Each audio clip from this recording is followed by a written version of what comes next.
আসসালামু আলাইকুম। এটিএন বাংলা সংবাদে আপনাদের সবাইকে স্বাগত জানাচ্ছি। আমি ফিরোজ তোহা। শুরুতেই বিআরবি কেবলস সংবাদ শিরোনাম।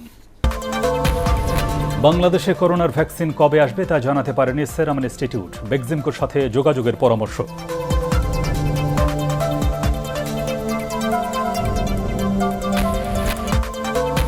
চুক্তি অনুযায়ী ভারত থেকে করোনার ভ্যাকসিন পাওয়া যাবে, আশা পররাষ্ট্র ও স্বাস্থ্যমন্ত্রীর।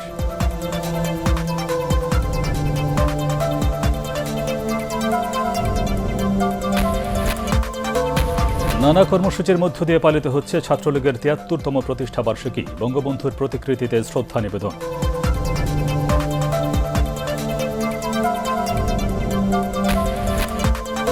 শ্রদ্ধা আর ভালোবাসায় কথা সাহিত্যিক রাবেয়া খাতুনকে শেষ বিদায় জানালেন সর্বস্তরের মানুষ।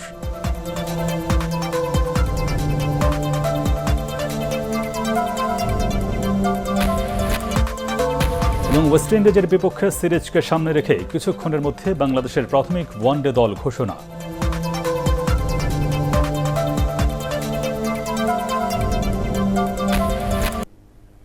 শুনছিলেন বিআরবি কেবলস সংবাদ শিরোনাম। এবারে বিস্তারিত। বাংলাদেশে অক্সফোর্ড অ্যাস্ট্রাজেনেকার করোনা ভাইরাসের ভ্যাকসিন কবে আসবে তা জানাতে পারেনি ভারতের সেরাম ইনস্টিটিউট। এ ব্যাপারে বাংলাদেশি কোম্পানি বেক্সিমকোর সাথে যোগাযোগের পরামর্শ দিয়েছেন প্রতিষ্ঠানটির অতিরিক্ত পরিচালক সন্দীপ মল্লে।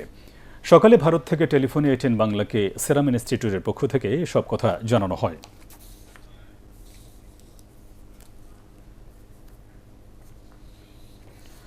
এদিকে চুক্তি অনুযায়ী ভারত থেকে করোনার ভ্যাকসিন পাওয়া যাবে বলে জানিয়েছেন স্বাস্থ্যমন্ত্রী জাহিদ মালিক। দুপুরে সচিবালয়ের সংবাদ সম্মেলনে তিনি এই তথ্য জানান।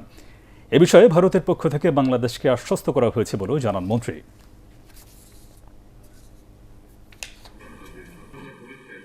তারা এখন তাদের সরকারের অনুমোদন পেয়েছে এবং তারা WHO এর কাছে আবেদন করবে এবং আবেদনের প্রেক্ষিতে তারা আশা করে অনুমোদনও তাড়াতাড়ি পেয়ে যাবে। অনুমোদন পাওয়ার পরে তারপরে তারা আবারও আমাদেরকে জানাবে যে আমরা কবে আমরা পাব। তা আমরা আশা করি যতটুকু আমাদের আলোচনা হয়েছে সেই আলোচনা অনুযায়ী আমরা এখন আশ্বস্ত থাকতে পারি যে আমরা হয়তো আমাদের চুক্তি অনুযায়ী আমরা ভ্যাকসিন পাব। এর আগে ভারতের কাছ থেকে করোনা ভাইরাসের ভ্যাকসিন পাওয়ার বিষয়ে আশাবাদ ব্যক্ত করেন পররাষ্ট্রমন্ত্রী ডক্টর AK আব্দুল মোমেন। সকালে এটিএন বাংলাকে টেলিফোনে তিনি বলেন, করোনার টিকা রফতানিতে নিষেধাজ্ঞার বিষয়টি ভারতীয় পররাষ্ট্র মন্ত্রণালয় জানে না।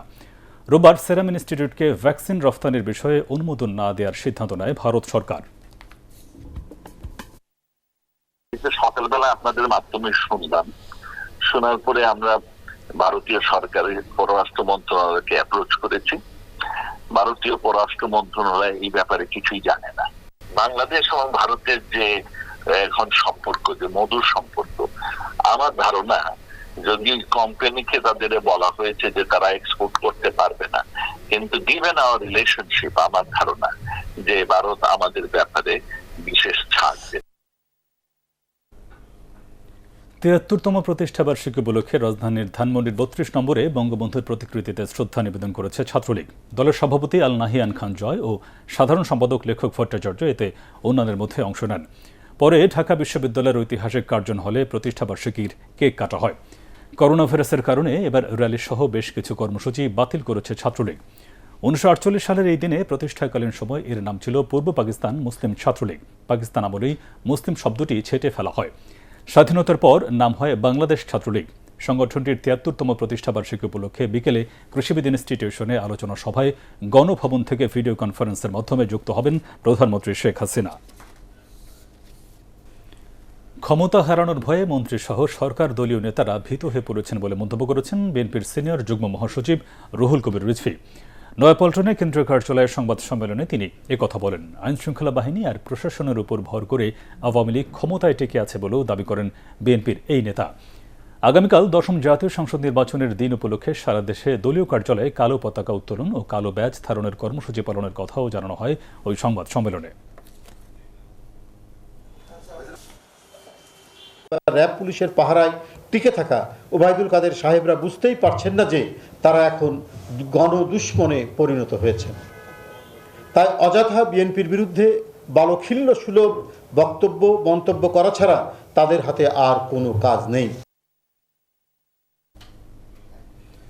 কাভার্ড ভ্যানে অভিনব কায়দায় গাঁজা পরিবহনের সময় ৪৫ কেজি গাঁজা সহ দুজনকে গ্রেফতার করেছে ডিবি পুলিশ। রাজধানীর কদমতলী থেকে তাদের গ্রেফতার করা হয়। ডিবির অতিরিক্ত কমিশনার AKM হাফিজ আক্তার জানান, কাভার্ড ভ্যানের ভেতরে অভিনব কায়দায় একটি গোপন কামরা তৈরি করে সুইচের মাধ্যমে তা নিয়ন্ত্রণ করা হতো। প্রাথমিক জিজ্ঞাসাবাদে গ্রেফতারকৃতরা জানান, ব্রাহ্মণবাড়িয়া থেকে এসব গাঁজা বিক্রির উদ্দেশ্যে ঢাকায় আনা হয়েছিল।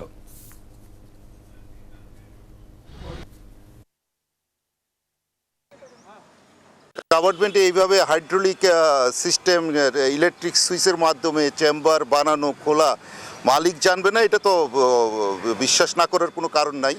আমরা সবসময় এগুলির পিছনে লেগে আছি যে যেসব অভিনব কায়দা তারা কাজ করার চেষ্টা করে সেগুলি উদ্ঘাটন করে সেগুলি ব্যবস্থা নেওয়া, তারই ধারাবাহিকতায় আজকে কিন্তু আমরা এই কাভার্ড ভ্যানটাকে ধরেছি। ড্রেনেজ ব্যবস্থাপনা ২ সিটি কর্পোরেশনের কাছে হস্তান্তর করা হলেও তাদের সব ধরনের কারিগরি সহায়তা দিতে প্রস্তুত ঢাকা ওয়াসা। গত ৩০ বছর শুধু পাম্প দিয়ে সেচের মাধ্যমে জলজট কমানোর কাজ করা হয়েছে বলে জানিয়েছেন ওয়াসার ব্যবস্থাপনা পরিচালক। সিটি কর্পোরেশন খালসহ প্রাকৃতিক জলাধারগুলো উদ্ধার করতে পারবে বলেও আশা করেন তিনি। আরও জানাচ্ছেন শফিকুল ইসলাম শামীম। দীর্ঘদিন ধরে নগরীর পানি নিষ্কাশন এবং জলাবদ্ধতা নিরসনের দায়িত্ব ছিল ঢাকা ওয়াসা সহ 7টি প্রতিষ্ঠানের কাছে, কিন্তু গত বছরের 31 ডিসেম্বর তা ঢাকার 2 সিটি কর্পোরেশনের কাছে ন্যস্ত করা হয়। এতদিন দায়িত্বে থাকলেও প্রাকৃতিকভাবে পানি নিষ্কাশন করতে পারেনি ওয়াসা। বৃষ্টির পানি সরাতে শুধু পাম্পগুলোই ছিল একমাত্র ভরসা। সংবাদ সম্মেলনে ওয়াসার এমডি আশা করেন, জনপ্রতিনিধিরা দায়িত্ব পাওয়ায় এ কাজে গতি পাবে। আমরা এখন আর্টিফিশিয়াল ওয়াটার ড্রেনেজ সিস্টেমকে চালু রেখেছি বা আছে। কাজেই আমি আশা করব, যেহেতু নির্বাচিত প্রতিনিধি, ওনারা যতটা সম্ভব ন্যাচারাল বা প্রাকৃতিক যে নিষ্কাশনের পদ্ধতিগুলো সেগুলোকে ফিরিয়ে আনতে পারবেন। এমডি জানান, চলতি বছরে রাজধানীতে যাতে কোনো পানির ঘাটতি না থাকে সে লক্ষ্যে কাজ করছে ওয়াসা। আমরা এই বছরে আশা করছি আলহামদুলিল্লাহ আমাদের সারফেস ওয়াটারের আমরা আরও বেশি ব্যবহার করাতে পারবো। যারা কর্মকর্তারা আছেন তারা নিরলসভাবে চেষ্টা করবেন যেন কোনো রকমভাবেই কোথাও কোনো পানি, এই সারা বছর যে বছর আমরা শুরু করছি এখন, সেই বছরে যেন আমরা কোথাও পানির কোনো সমস্যা না থাকে, পকেট সমস্যা বাদে। ঢাকা ওয়াসা সিস্টেম লস কমিয়ে 10% নিচে নামিয়েছে বলেও সংবাদ সম্মেলনে দাবি করেন প্রতিষ্ঠানটির এমডি। আমাদের শফিকুল ইসলাম শামীম, এটিএন বাংলা, ঢাকা। কিন্তু করোনার কারণে ক্রিকেট। ওয়েস্ট ইন্ডিজের বিপক্ষে সিরিজকে সামনে রেখে কিছুক্ষণের মধ্যে বাংলাদেশের প্রাথমিক ওয়ানডে দল ঘোষণা করা হবে। 24 জন ক্রিকেটারকে ডাকা হবে এই ক্যাম্পে। এরপর ক্যারিবীয়দের বিপক্ষে 2টি প্রস্তুতি ম্যাচ শেষে 17 সদস্যের চূড়ান্ত দলের নাম দেবেন নির্বাচকরা। করোনা ফেরস্তের কারণে দীর্ঘ 10 মাস ধরে আন্তর্জাতিক ক্রিকেটের বাইরে আছেন মুশফিকুর রহিম, মাহমুদুল্লাহ রিয়াদরা। এর আগে গত বছরের জুলাইয়ে শ্রীলঙ্কার বিপক্ষে সিরিজ হওয়ার কথা থাকলেও তা বাতিল হয়ে যায়।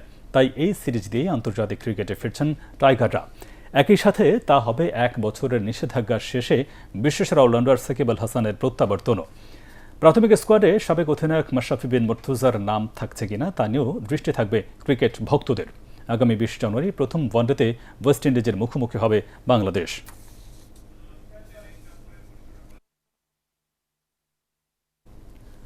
দর্শক, দল ঘোষণার খবর জানাতে মিরপুরে বাংলাদেশ ক্রিকেট বোর্ডে আছেন আমাদের সহকর্মী এস এম আশরাফ। আমরা এখন সরাসরি চলে যাচ্ছি তার কাছে। আশরাফ, দল ঘোষণা নিয়ে আপনার কাছে নতুন আর কি তথ্য আছে?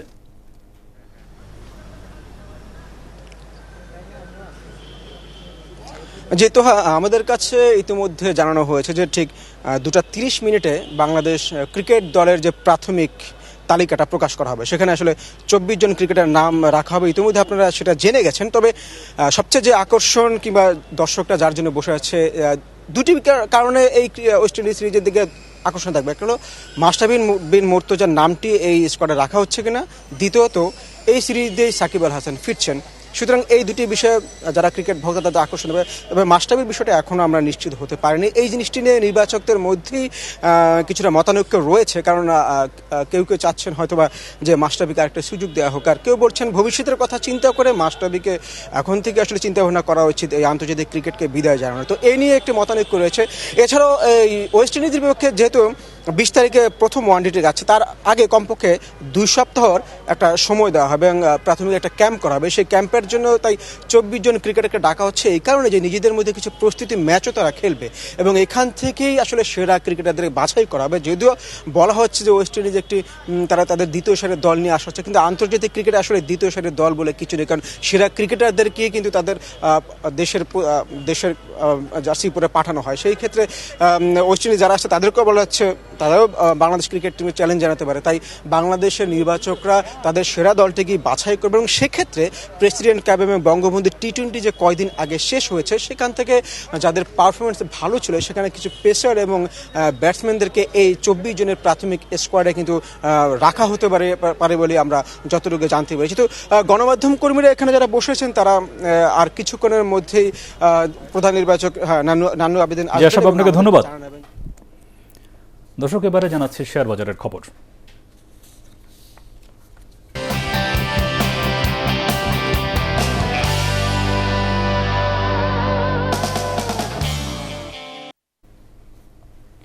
ক্রিস্টাল ইন্স্যুরেন্স কোম্পানি লিমিটেডের শেয়ার টানা 9 দিন বিক্রেতা সংকটের মুখে রয়েছে। এ সময় কোম্পানিটির শেয়ার দর বেড়েছে 33 টাকা 30 পয়সা। গত 21 ডিসেম্বর পুঁজিবাজারে 15 টাকায় কোম্পানিটির লেনদেন শুরু হয়, আর গতকাল 43 টাকা 30 পয়সায় কোম্পানিটির শেয়ার লেনদেন হয়। অস্বাভাবিক দর বাড়ার কারণ জানতে চেয়ে কোম্পানিটিকে নোটিশ দেয় ডিএসই।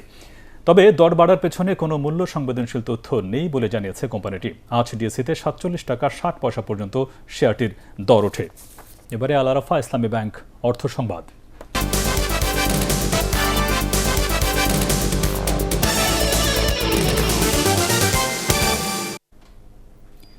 শিল্প বাঁচাও, শ্রমিক বাঁচাও ও বিড়ির অতিরিক্ত শুল্ক প্রত্যাহারের দাবিতে বগুড়ায় মানববন্ধন করেছে বিড়ি শ্রমিক ইউনিয়নের জেলা শাখা। শহরের Banani customs and VAT excise বিভাগীয় কার্যালয়ের সামনে এই মানববন্ধনের আয়োজন করা হয়। বিড়ি শ্রমিক ইউনিয়নের সভাপতি এম কে বাঙালি, কার্যকরী সভাপতি আমিন উদ্দিন বিএসসি, সাধারণ সম্পাদক আব্দুর রহমান, যুগ্ম সম্পাদক হারিক হোসেন এতে অন্যান্যের মধ্যে বক্তব্য রাখেন। পরে কাস্টমস অ্যান্ড ভ্যাট এক্সাইজ কার্যালয়ের ডেপুটি কমিশনার বরাবর স্মারকলিপি দেওয়া হয়। এবারে আন্তর্জাতিক সংবাদ।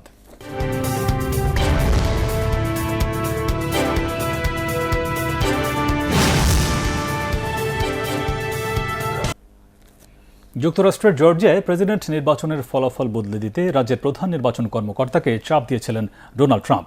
ওয়াশিংটন পোস্টের প্রকাশ করা একটি ফোন আলাপে এই তথ্য উঠে এসেছে। ফোনে 11,780 জনের ভোট সংগ্রহের জন্য জর্জিয়ার সেক্রেটারি অব স্টেটকে টেলিফোনে নির্দেশ দিয়েছিলেন মার্কিন প্রেসিডেন্ট। তবে রাজ্যের ভোট একাধিকবার সঠিকভাবে গণনা করা হয়েছে উল্লেখ করে তার নির্দেশ পালনে অস্বীকৃতি জানান ব্র্যাড রফেন্সবার্গার। ফোন আলাপে ওই কর্মকর্তাকে নানা হুমকিও দেন ট্রাম্প। গত 3 নভেম্বর প্রেসিডেন্ট নির্বাচনের পর থেকে প্রমাণ ছাড়াই বিভিন্ন রাজ্যে ভোট জালিয়াতির অভিযোগ করে আসছেন তিনি। এবারে সন্ধানী লাইফ ইন্স্যুরেন্স কোম্পানি লিমিটেড বাণিজ্য সংবাদ।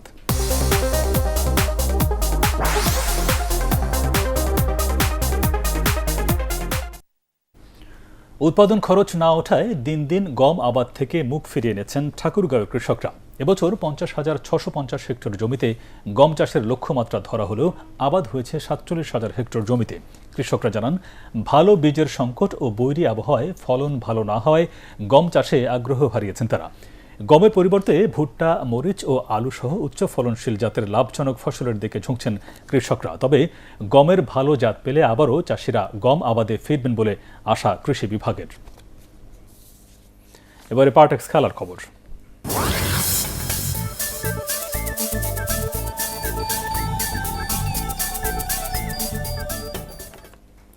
চেলসিকে 3-1 গোলে হারিয়ে ইংলিশ প্রিমিয়ার লিগের পয়েন্ট তালিকার 5 নম্বরে উঠেছে ম্যানচেস্টার সিটি। প্রতিপক্ষের মাঠ স্ট্যামফোর্ড ব্রিজে 18 মিনিটেই পেপ গার্দিওলার দলকে লিড পাইয়ে দেন ইলকাই গুন্দোগান। 3 মিনিটের ব্যবধানে ম্যান সিটির হয়ে ব্যবধান দ্বিগুণ করেন ফিল ফোডেন। এরপর 21 মিনিটে কেভিন ডি ব্রুইন চেলসির জালে তৃতীয়বারের মতো বল পাঠান। ম্যাচের শেষ সময় হাডসন ওডোই ব্লুদের হয়ে একটি গোল শোধ করেন। এই জয়ে 29 পয়েন্ট নিয়ে তালিকার 5 নম্বরে ম্যান সিটি, 33 পয়েন্ট নিয়ে শীর্ষে রয়েছে লিভারপুল। আর এই ছিল এখনকার মতো। রইল পরবর্তী সংবাদ দেখবার আমন্ত্রণ। দর্শক, করোনা ভাইরাসের সংক্রমণ থেকে নিজেকে সুরক্ষিত রাখতে অবশ্যই মাস্ক পরুন, বারবার হাত পরিষ্কার করুন। আর এটিএন বাংলা সংবাদ ইউটিউবে দেখতে ব্রাউজ করুন, youtube/ATN Bangla News। ধন্যবাদ সবাই।